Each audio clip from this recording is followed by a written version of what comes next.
Mr. Speaker. Kevin Haig. Thank you very much, Mr. Speaker. I begin, as some others have, by thanking the officials who served the Select Committee, the other Select Committee members. I thought it was a very useful and collegial way of approaching the bill. I'll come back to the contribution made by the officials towards the end of this contribution, sir, but I also want to say thank you to the submitters. The submissions were small in number, and I think, Mr. Speaker, my experience is that usually, not always, but usually indicates a fair degree of satisfaction with the content of a bill. And indeed, most of the submissions were at least broadly very supportive of the bill, with some minor amendments. The bill sets out to do, I guess, three main things. It does some modernising, and the changes made to the penalty regime, for example, Mr. Speaker, are an example of that aspect of the bill. It brings New Zealand's domestic legislation into line with international agreements and standards to which we are party, in fact, to which we have been party for some considerable time, and as Annette King has noted, the reform is indeed somewhat overdue. And the other thing that it does is reflects, I guess, the changing circumstances. So in 1965, and others have spoken, it was a major theme, as I recall, of the first reading debate about this bill, what 1965 was like. But at that time, in relation to radiation safety, actually I went to The Sound of Music to the movies as well, to Barclay. It's a great film, and I heartily endorse it for your education. So, Mr. Speaker, in 1965, the sources of ionising radiation were generally in the control of easily identifiable individuals. And one of the things that has occurred in the intervening time is that is less and less the case. And in general, as I continue, Mr. Speaker, the suggestions of themes from 1965 are flooding in from other members around the House. But I won't be distracted by that, so I'm going to focus on the bill. But one of those changes has been the change from identifiable individuals to institutional settings, so hospitals, universities, research institutions. And so one of the things that this bill does is creates a machinery for accountability in those circumstances. Mr. Speaker, my major concern with the bill has been over this issue of whether it should also continue to include only ionising sources of radiation, or also non-ionising sources in its scope. And Mr. Speaker, I guess there are a number of reasons why I was concerned about that issue. First of all, the original recommendation, as Annette King has said, was for both ionising and non-ionising radiation to be covered by the bill. So it seemed prima facie that that's what we should be considering.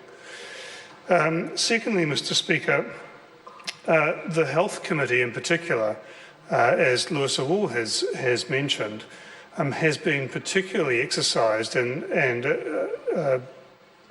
was, at the time that we were considering this bill, by sunbeds and Celeria, a source of non-ionising radiation that clearly was the source of considerable harm.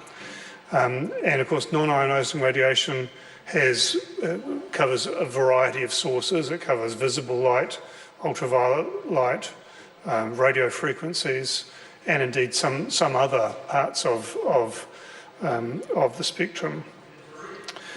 Mr. Speaker, So the potential harm from those sources suggested that non-ionising should also be in the scope of the bill. I guess the other reason that I was inclined to think that both should be included was one of administrative efficiency. You know, my background's in hospital administration, and it is regular for an MRI machine to be in one room and to have X-ray machines in the other room, in the room next door, sir. Well, one is the source of ionising radiation and one is the source of non-ionising radiation, and it seems inefficient to have totally different regulatory regimes to control the use of the radiation sources in those machines. So, Mr. Speaker, I was very interested in the evidence that the committee heard on that topic. And I guess I was reassured somewhat by the fact that the submissions that we did receive did not suggest that it was necessary to combine the two into one act. In fact, there was only one submission that made that suggestion, and that submission seemed to be a little off-beam in its content, sir. Whereas all of the authoritative submissions that we received agreed that the scope was correctly restricted to just ionising radiation. Mr. Speaker, there are effectively two options for regulating both ionising and non-ionising radiation. One is to have a single act that covers both in its scope, but then would have to have separate regimes covered under the umbrella of that act to cope with the different effects of the different types of radiation. The other approach is to take the one that we currently have, which is to have an act that deals with ionising radiation only, and other regimes through standards and regulations, and in some cases other statute, to deal with the non-ionising sources. And the committee has chosen to go down the second of those. And there are several reasons for that. Others have spoken about the difference between ionising and non-ionising radiation, but what I particularly want to highlight, having perhaps been the one who most strongly raised these concerns in the first reading debate, is that the effects of the different types of radiation are so strikingly different. In particular, ionising radiation interacts with the body by penetrating the body and producing large numbers of ions or charged atoms.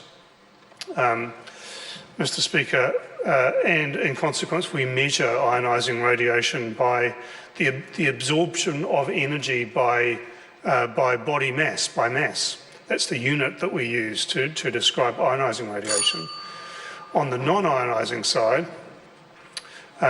we measure the impact by the heating effect on the surface of the body. And Mr. Speaker, that's where the risk of non-ionising radiation lies. So these are quite different types of effects.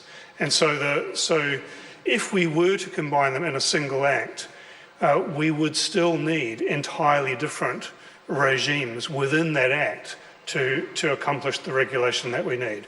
That's not to say that the standards and the regulation that we have for all sources of non-ionising radiation are fit for purpose. And I certainly want to see a program of modernising of those also.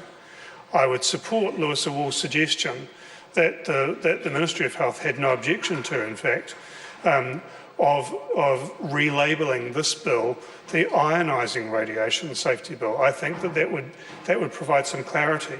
And it's this point of clarity and education that I want to finish on, because as other members have said, the Health Committee was extremely well served by the fantastic advice that we had from health officials.